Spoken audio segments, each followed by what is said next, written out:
I stood at my daughter's doorstep, gift bag trembling in my hand. Through the open kitchen window, Clyde's words cut through the autumn air. Why is he still alive? We could already be living peacefully without his interference. The old man he wanted gone was me. My breath caught, but instead of turning back, I pushed the door open. Some betrayals must be faced head-on. Before we continue, if you love these stories, please subscribe to our channel because that is our motivation to make better stories each day for you. And now let us know where you are listening in the comment. When the old man finally kicks the bucket, we'll have everything we need. I froze on the front porch, gift bag trembling in my hand. Clyde's voice drifted through the open kitchen window, carried by the October breeze that rustled golden leaves across Lorna's driveway. Clyde, don't talk like that. My daughter's voice was softer, uncertain. Come on, Lorna, your father's 68. How much longer can he realistically hang on? And when he goes, that house in River Forest, the investment accounts, the life insurance, it all flows to you. The toys in my gift bag shifted as my grip tightened. I had brought them for Eldred and Selma, planning a quick visit before heading home. Now I stood motionless, listening to my son-in-law calculate my death. Like a quarterly earnings report. I know you love him, but think practically. He controls every dollar we spend, even this house. He helped with the down payment, so he acts like he owns us. Once we inherit, we'll finally be free. My key slid into the lock with deliberate silence. The front door opened without a sound. I walked through the hallway, my footsteps measured and precise on the hardwood floor. The kitchen came into view. Clyde and Lorna seated at the granite island, heads close together like conspirators. They looked up as I entered. Interesting conversation you're having here. Clyde's face drained of color. Lorna's eyes widened, her hand flying to her throat. The gift bag hit the granite counter with a deliberate thud, toys rattling inside. Dad, we didn't hear you come in. Lorna's voice cracked. Clearly. I remained standing, studying Clyde's panicked expression. You misunderstood? He stammered, half rising from his stool. What did I misunderstand, Clyde? That you want me dead? That you're planning how to spend my money? Before I'm cold in the ground? It's not what it sounds like, Dad. Please, it's not what you think. Lorna reached toward me, tears forming in her eyes. I looked at my daughter, my brilliant, naive daughter, who taught fourth graders and believed everyone had good intentions. She'd met Clyde at a cafe near her school, introduced by a colleague named Sarah. What Lorna didn't know was that I'd learned how calculated that meeting had been, how Clyde had specifically sought her out, after discovering her connection to my engineering firm's retirement accounts. We were just talking. Lorna's voice grew smaller. Just talking. I repeated her words slowly, letting them hang in the air. About my death. About my money. About how inconvenient my existence has become. Clyde found his voice, standing fully now. You don't understand the pressure. The pressure of what? Of me being alive? Of me still breathing? And making my own decisions about my assets? The kitchen fell silent, except for the October wind moving through the open window. Golden light from the setting sun streamed across the granite surface, illuminating the scene like a stage. Lorna sat frozen between us, caught between the two men, who were supposed to protect her. This isn't over. Remember that. The silence stretched between us like a held breath. Clyde's hands trembled against the granite countertop, and I could see him wrestling with panic and something darker. The anger of a man whose schemes had been exposed. You know what? Clyde's voice rose, finding strength in desperation. Maybe this needed to happen. Maybe we needed to finally discuss the elephant in the room. I remained perfectly still, watching him transform from stammering fool to aggressive adversary. The shift fascinated me from an engineering perspective, stress revealing the true structure beneath a carefully constructed facade. You're suffocating us, Will, controlling every dollar that comes into this house. We can't make a single financial decision without your approval. Clyde, stop! Lorna tried to intervene. No. He turned toward her, then back to me. Your father needs to hear this. We're adults, Lorna. We shouldn't have to justify every purchase, every vacation, every improvement, to our own home, to your father. I settled into one of the kitchen chairs, a deliberate power move. By remaining seated while he towered over me, I stripped his height advantage of its intimidation value. Your house? That's interesting. His face flushed red. Yes, our house, just because you helped. With the down payment, doesn't give you veto power over our lives. I know how you accidentally met Lorna, at that cafe near her school. My voice remained level, conversational. After you learned about my assets through her colleague Sarah, Lorna's sharp intake of breath cut through the kitchen air. What are you talking about? Ask him, sweetheart. Ask your husband about the research he did before that chance encounter. About the questions he asked Sarah regarding my engineering contracts and retirement planning. Clyde's fist clenched at his sides. You're paranoid, old man. You think everyone's after your precious money. Everyone? No. You absolutely. Stop this, both of you. Lorna shot up from her stool, positioning herself between us. Her teaching instincts kicked in, trying to separate fighting children. This is insane, but Clyde was beyond reason now, his carefully maintained mask completely shattered. You want to know what I think? I think you're a bitter old man who can't stand that his daughter chose someone else to build a life with. You're turning her against me because you can't accept that she doesn't need Daddy's permission anymore. Dad, please just leave. Lorna's voice broke as she looked at me with pleading eyes. Please. The betrayal in her request hit harder than Clyde's accusations. My own daughter choosing the man who wanted me dead over the father who'd protected and provided for her for 42 years. I stood slowly, my movements deliberate and controlled. Clyde backed up a step, probably reading something dangerous in my expression. You're right about one thing, Clyde. Lorna doesn't need my permission anymore. She's made her choice. I looked at my daughter, memorizing her face. But you made a mistake tonight. What mistake? Clyde's voice cracked with false bravado. You showed me exactly who you are, and now I know what I'm dealing with. This is my house, Clyde shouted, advancing toward me again. Get out and don't come back. I can't handle this. Lorna covered her face with her hands, her shoulders shaking. I walked past both of them toward the front door, leaving the gift bag on the counter. At the threshold, I turned back. 45 years I've been building what I have, Clyde. 45 years of careful planning and hard work. You think you can just waltz in and take it all? You're damn right I do. The honesty was almost refreshing. At least now we both knew where we stood. I stepped into the October night, feeling the cool air wash over my heated face. Behind me, I could hear Lorna sobbing, and Clyde's voice lower now, probably trying to comfort her and spin the confrontation in his favor. The door closed behind me with a soft click that sounded like a declaration of war. The drive through Oak Park's tree-lined streets usually calmed me, but tonight, each familiar landmark felt like evidence of a life under siege. 15 minutes from Lorna's house to my smaller place in River Forest. 15 minutes to process the complete destruction of my family's peace. My house felt different when I unlocked the front door at 8:30. Quieter, more fragile. The photographs of Mildred on the mantel seemed to watch me with knowing eyes as I hung my jacket in the front closet and walked to my study. The desk lamp created a pool of focused light in the otherwise dark room. I pulled out my engineering notebook, the same type I'd used for 40 years of project planning, and opened it to a fresh page. At the top, I wrote, October 15th, 2024, Declaration of War. My hands moved with familiar precision, creating lists and diagrams as if this were another technical problem requiring systematic solution. In many ways, it was. I opened the filing cabinet and pulled out folders I hadn't touched in months. Property deeds, investment statements, life insurance policies, the accumulated wealth of 4 decades spent, designing engines and managing contracts. Each document represented years of careful planning, and now I could see how that planning had painted a target on my back. The clock on my desk ticked past midnight. As I spread papers across the surface, numbers that had once represented security now looked like motivation for murder. Clyde had done his homework well. Through Lorna, he'd gained access to enough financial information to understand exactly what he was positioning himself to inherit. At 1 a.m, I pulled out Mildred's photograph from the desk drawer, where I kept it, when the pain of missing her grew too sharp. 3 years ago, right here in this same study, she'd sat in the reading chair and delivered a warning I'd been too stubborn to heed. Will, I don't like this boy.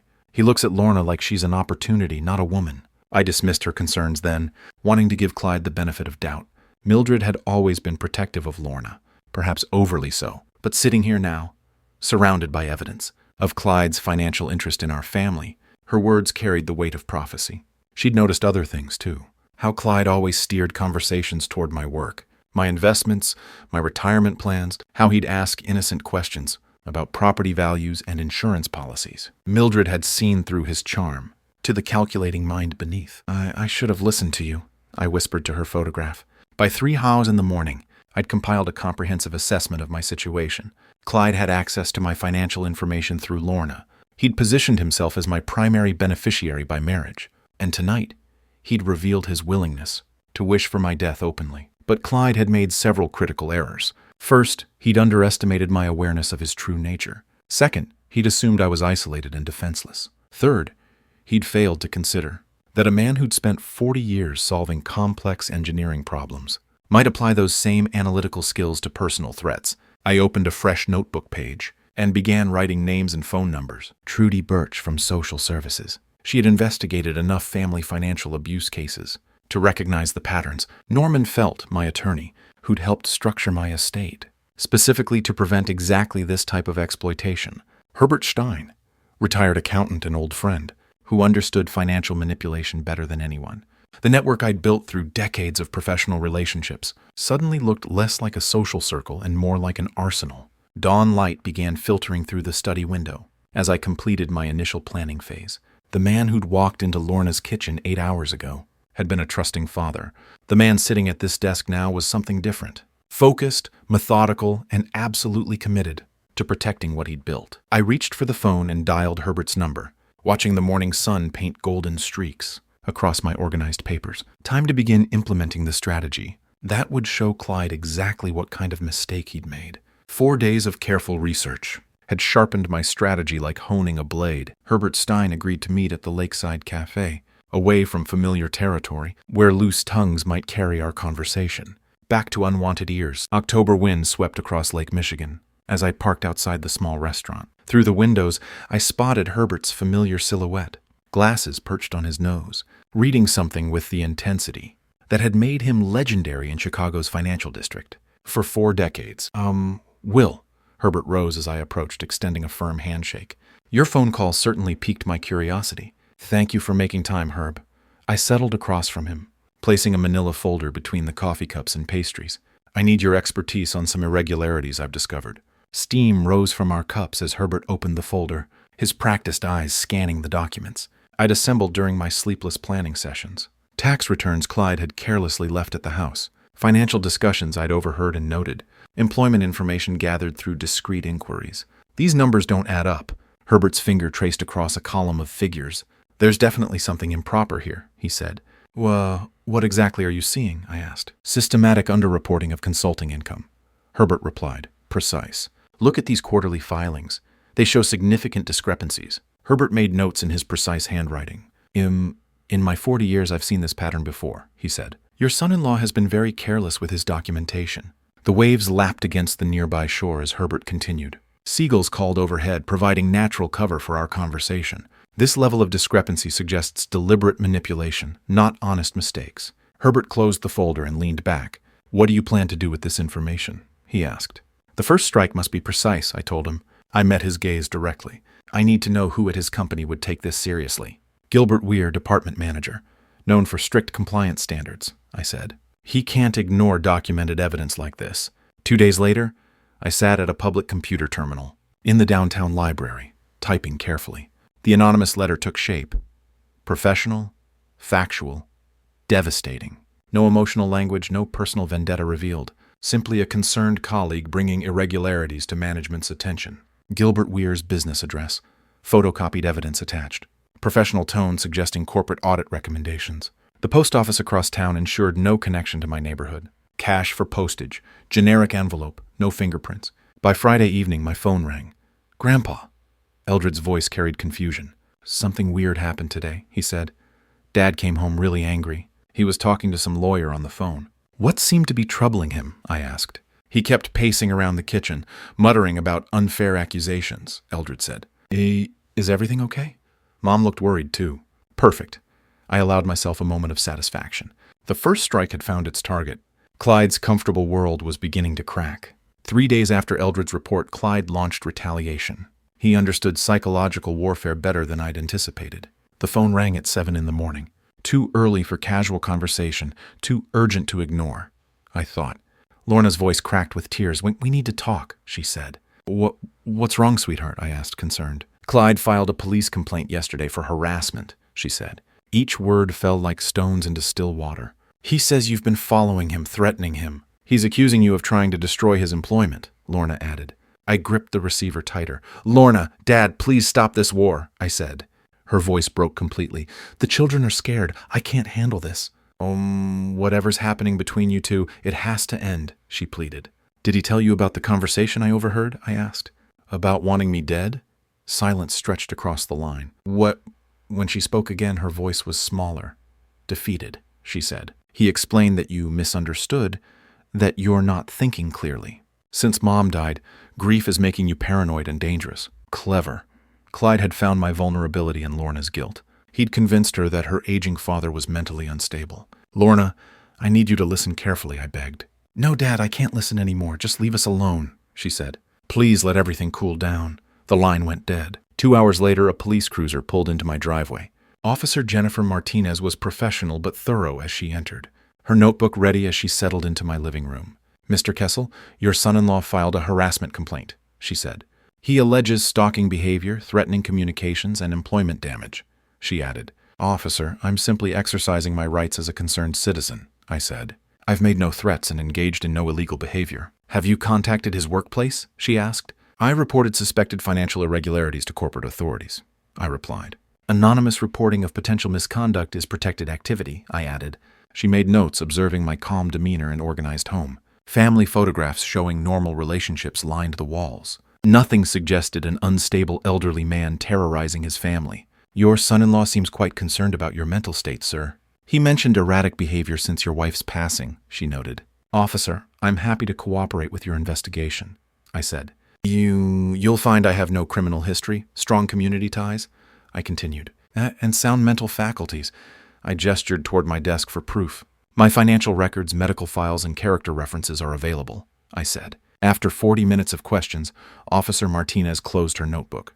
"I'll need to interview other family members," she said, "but I see no evidence of criminal activity here. Family disputes are difficult, Mr. Kessle. Perhaps mediation might help," she advised. Once she left, I sat in my study analyzing Clyde's strategy. He had weaponized the legal system against me. He used Lorna's emotions and positioned himself as protector. He'd painted me as a dangerous in-law, destabilizing his household. He was cleverer than I'd given him credit for. Time to involve professionals who understood his tactics, I decided. The social services building felt welcoming, not intimidating, that morning. As I climbed the stairs to Trudy Birch's office, her reputation preceded her. 40 years, protecting vulnerable people from predators with familiar faces. "Will Kessle." Trudy's handshake was firm, her gray eyes sharp. "I remember your wife from the community center fundraisers," she said. "Mildred was special." "Thank you, Trudy. I appreciate your time," I replied. Her office walls displayed certificates and commendations from decades of service. Family photographs and children's drawings suggested genuine care and dedication. "Tell me about your son-in-law," she said, leaning forward to listen. For 30 minutes, I laid out the pattern and calculated courtship, the financial manipulation, death wishes, and the police complaint I described. Trudy took methodical notes, asking pointed questions, revealing expertise. "Will, I've seen this pattern before," she said. "Financial predators target widowed seniors with assets. Your son-in-law's behavior fits the classic manipulation profile perfectly," she concluded. We need to document everything and build a comprehensive case," she advised. "What kind of case?" I asked. "The kind that protects you legally while exposing his true nature," she said. "I have contacts, investigation services, and an excellent family attorney," she added. 2 days later, I sat across from Norman Felt downtown. His office overlooked Lake Michigan, law books lining the room. Case precedents created an atmosphere of serious legal expertise. "Your son-in-law's harassment complaint is defensive, which suggests guilt," Norman said. He reviewed the police report I'd obtained with professional calm. "We operate strictly within legal boundaries," he warned. "But the law can be unforgiving to those who abuse it. What are our options? Document everything. Build evidence of his financial misconduct. Prepare for civil action if necessary." Norman made notes on his legal pad. "Your son-in-law opened this battlefield. We'll make sure he understands the terrain." Meanwhile, Eldred had become my unexpected ally. During one of our regular phone calls about school and computers, he had mentioned finding interesting public records during his research projects. "Grandpa, I can help with computer research if you want. Dad doesn't know. I understand what's happening, but I see how worried you are." "What kind of records did you find?" "Marriage licenses, court filings, employment histories. There's a lot of public information available, if you know where to look." 3 days later, Trudy called with excitement in her voice. Will, I found something significant about your son-in-law's past. He was married before, and it ended badly over financial issues." "What kind of issues?" "Court records show embezzlement allegations, civil suits, a pattern of targeting women with assets. There are potential witnesses and documentation going back 5 years. My study felt different that evening. As I spread out the growing collection of evidence, professional allies, legal support, technical assistance, and now proof of predatory patterns, Clyde had made a critical error. He'd assumed I was an isolated elderly man with limited resources. Instead, he'd awakened a network of professionals who understood exactly what kind of threat he represented. 5 days of evidence gathering had given my professional team exactly what we needed for the next phase. Norman's private investigator had delivered photographs that would destroy Clyde's carefully constructed image, while Eldred's technical enthusiasm provided the perfect distribution method. Grandpa, I can set up anonymous accounts using the school computers. My 16-year-old grandson understood digital warfare better than most adults. The local Facebook groups have thousands of members. What kind of accounts? Generic names, different locations, multiple platforms. Dad won't be able to trace them back to us. Eldred's eyes gleamed with the satisfaction of applied technical knowledge. People share information faster online than they ever did through gossip. November 15th marked the beginning of our digital campaign. The photographs Norman's investigator had captured showed Clyde at expensive restaurants with women who clearly weren't his wife. Restaurant receipts and hotel records painted a picture of systematic infidelity funded by money he'd been hiding from tax authorities. Eldred worked methodically, posting across Oak Park and River Forest community groups during peak evening hours when parents checked social media after putting children to bed. Each post included carefully selected evidence, financial inconsistencies Herbert had identified, photographic proof of extramarital activities, timeline documentation showing patterns of deception. The posts are gaining traction quickly, Eldred reported. During our evening phone call, people are sharing the information faster than I expected. Within 48 hours, the community response exceeded my projections. Teachers at Lorna's school whispered in hallways. Parents at school pickup discussed the revelations. Business associates questioned Clyde's integrity. The social pressure I'd engineered was creating exactly the isolation I'd intended. My phone rang Friday evening with news of the campaign's effectiveness. Will, have you heard these terrible rumors about Clyde? Myrtle Dunn's voice carried genuine shock, mixed with gossip-hungry curiosity. She'd been part of Oak Park's social fabric for 30 years, making her an ideal information barometer. What exactly are people saying, Myrtle? The whole community is talking about photos and financial issues. Someone posted evidence of him cheating on Lorna while hiding money from the government. Her voice dropped to a conspiratorial whisper. Poor Lorna must be devastated. How is she handling this? I haven't spoken with her recently. Well, the school parents are all discussing whether he's fit to be around the children. Some people are saying there might be criminal charges coming. Myrtle paused for dramatic effect. Is any of this true, Will? Truth has a way of surfacing eventually, doesn't it? After hanging up, I sat in my study, processing the intelligence Myrtle had unknowingly provided. The community's moral outrage was combining with protective instincts toward Lorna and the grandchildren. Public opinion had shifted decisively against Clyde, creating the social isolation that would drive him toward increasingly desperate measures. Perfect. A cornered predator makes mistakes. The anonymous messages began 5 days after the social media campaign peaked, arriving through multiple channels with escalating menace. Text messages from burner phone numbers, emails from newly created accounts, physical notes tucked under my car's windshield wipers. Stop this, old man, or you'll regret it. I know where you go every day. Back off. Your house looks very quiet at night. Too bad if something happened. Each threat was photographed, documented, and shared with Norman for legal analysis. Clyde's psychological breakdown was accelerating exactly as I'd anticipated, but his willingness to make physical threats required immediate security measures. The home security company arrived. Within 24 hours of my call, professional technicians installed motion-activated cameras, covering every entry point, night vision equipment for low-light documentation, and cloud storage backup for evidence preservation. This system will capture clear facial identification, even in minimal lighting, the lead technician explained while testing the equipment. Everything uploads automatically to secure servers, so evidence is preserved even if local equipment is damaged. I studied the control panel with the same methodical attention I'd once applied to engine specifications: multiple camera angles, audio recording capability, silent alarm connection to monitoring service, remote smartphone access for real-time observation, engineering precision applied to personal protection. November 28th brought the escalation I'd been expecting. My phone buzzed with security alerts at 11:30 p.m. Motion detection at the rear door. Multiple camera activation. Silent alarm triggered. The smartphone screen showed clear footage of Clyde attempting entry with basic tools, his face fully visible despite attempted concealment. He moved through my study with nervous, hurried energy, searching through files and documents, while muttering threats I couldn't quite hear. Through the audio feed, looking for evidence, you bastard! Should have thought of that before crossing me. I watched from my bedroom as he rifled through desk drawers and filing cabinets, seeking documentation related to the investigation he knew was destroying his life. The cameras captured every angle, his face, his actions, his clear intent to locate and destroy evidence. After 15 minutes of futile searching, he gave up and fled through the same rear door. The security system had documented everything, with crystal clarity. Timestamps, facial identification, audio recordings, multiple camera angles showing premeditated criminal activity. 2 hours later, I sat across from Officer Martinez again, this time with video evidence that left no room for interpretation.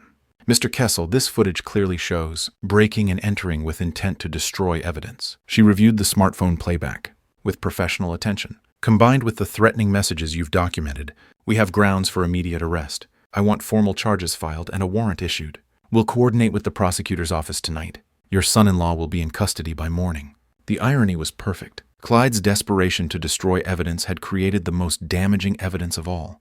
His attempt to eliminate proof of his misconduct had generated indisputable proof of criminal behavior. Criminal documentation that would complement the civil case Norman was preparing. Norman's downtown office felt like a war room 5 days after Clyde's arrest. Legal documents covered the conference table. Criminal charges, civil lawsuit preparation, asset protection orders, and the devastating discovery that elevated our case beyond simple family conflict.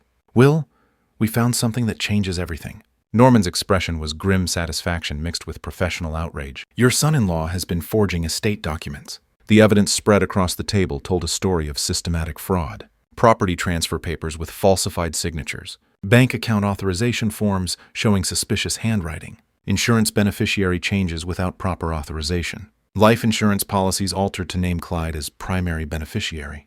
Handwriting analysis confirms these signatures are forgeries, Norman continued. Document dating shows attempts to backdate changes. Financial institutions have records contradicting his claims about authorization. Federal fraud charges, elder abuse prosecution, civil liability for attempted theft. Professional consequences destroying his financial industry career permanently. We file everything simultaneously. Criminal referrals, civil lawsuit, asset freezing orders. Norman's strategic thinking had created legal pressure from multiple directions. He won't have resources for adequate defense once his accounts are frozen. December 13th found me walking up the steps of Cook County Courthouse. Community supporters and media representatives visible in the public gallery.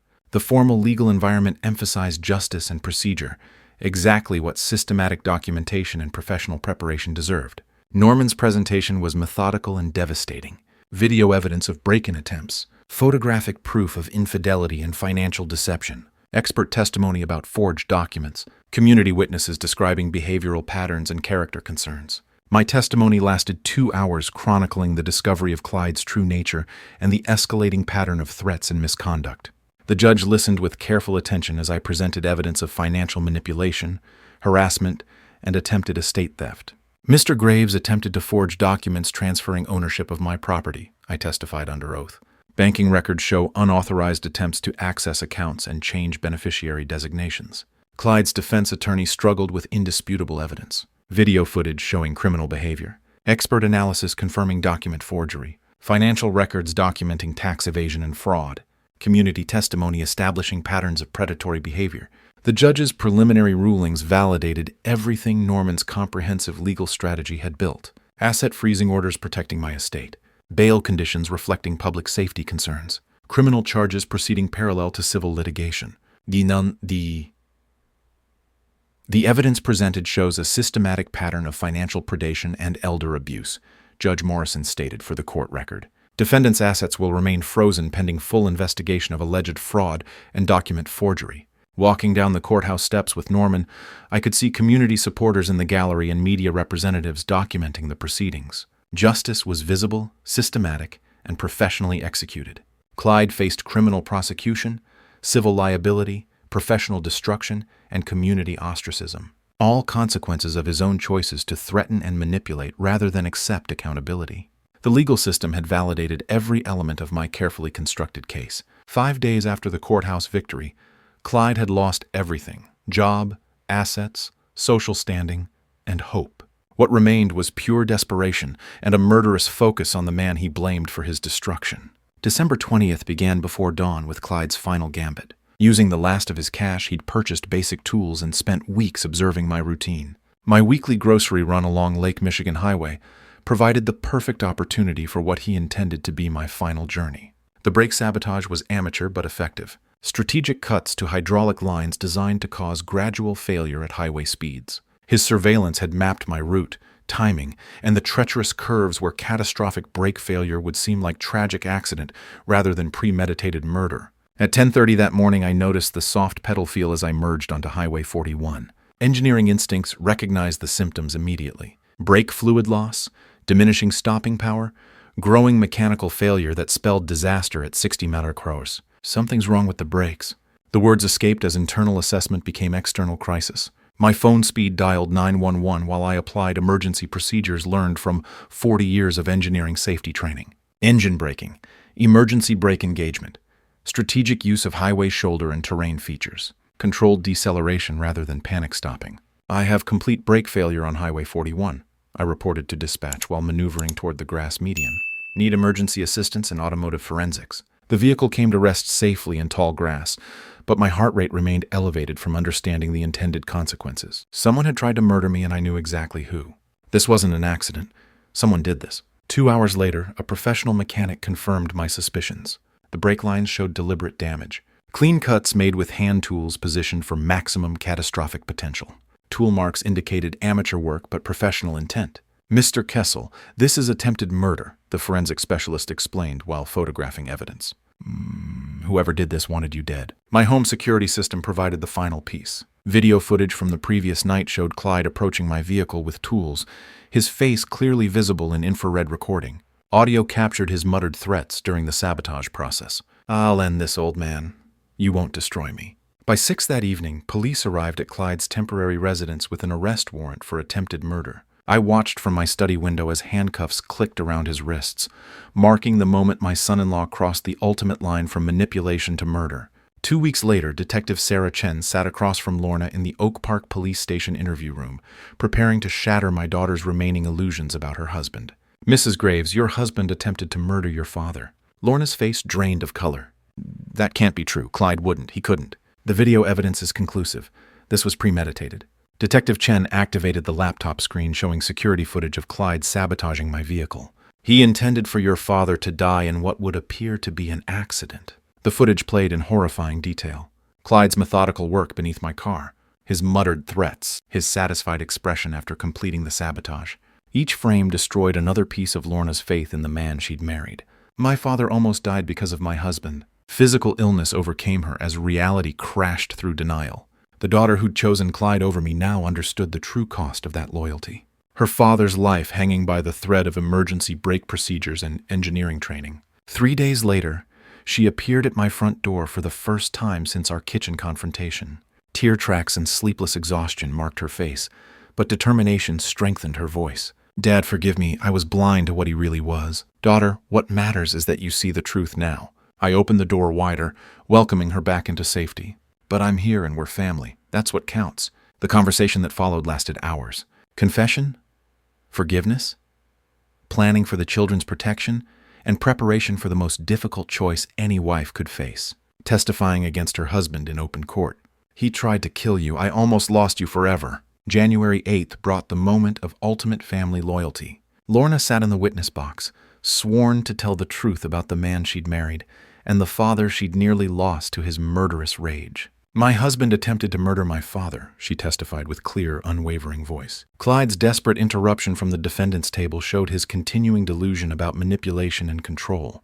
Lorna, you can't do this to me. You did this to yourself when you tried to kill him. Judge Morrison's gavel silenced Clyde's emotional outburst.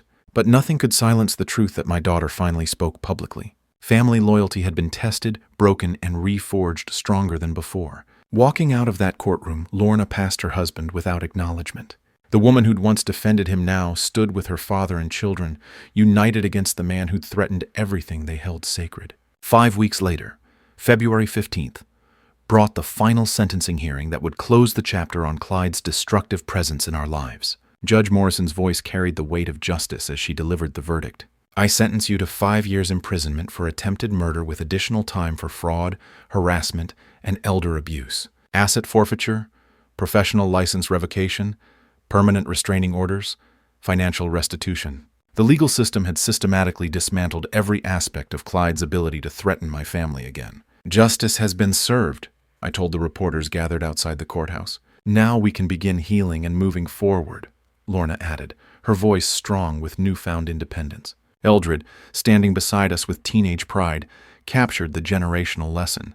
Grandpa, you showed us how to fight for what's right. That evening, 3 generations gathered around my dinner table for the first time in months. The restaurant celebration had been wonderful, but this quiet family meal represented something deeper. The restoration of trust, love, and security that Clyde's manipulation had nearly destroyed. Laughter and conversation filled the room as Eldred explained his latest computer project, and Selma described her upcoming school play. Normal family moments, precious because we'd almost lost them forever. Sometimes revenge is the only path to justice. I reflected while watching my grandchildren's animated discussion. The engineering approach had worked. Methodical planning, professional expertise, systematic pressure, and unwavering determination had protected everything I'd built over 68 years. Lorna caught my eye across the table, understanding passing between us without words. The daughter who'd chosen wrong had found the courage to choose right when it mattered most. The father who'd been betrayed had forgiven without reservation when family loyalty was restored. Mildred's photograph smiled down from the mantel, her prophetic warnings vindicated by events she'd never lived to see. But her wisdom lived on in the family she'd helped me protect. The grandchildren she'd never met but somehow blessed through the strength she'd given me. Outside, February snow fell gently across River Forest, covering the landscape with clean, white promise. Inside, warmth and love surrounded the table where a grandfather watched his family's future unfold with confidence and joy. Ultimate justice had been achieved not through violence or hatred, but through patience, wisdom, and the unbreakable bonds that define true family. The inheritance game was over, and we had won. Before saying goodbye, if this story touched your heart, please give it a like and share it with someone who needs to hear this today. Don't forget to subscribe for more true family betrayal stories. That reminds us we are stronger than we think.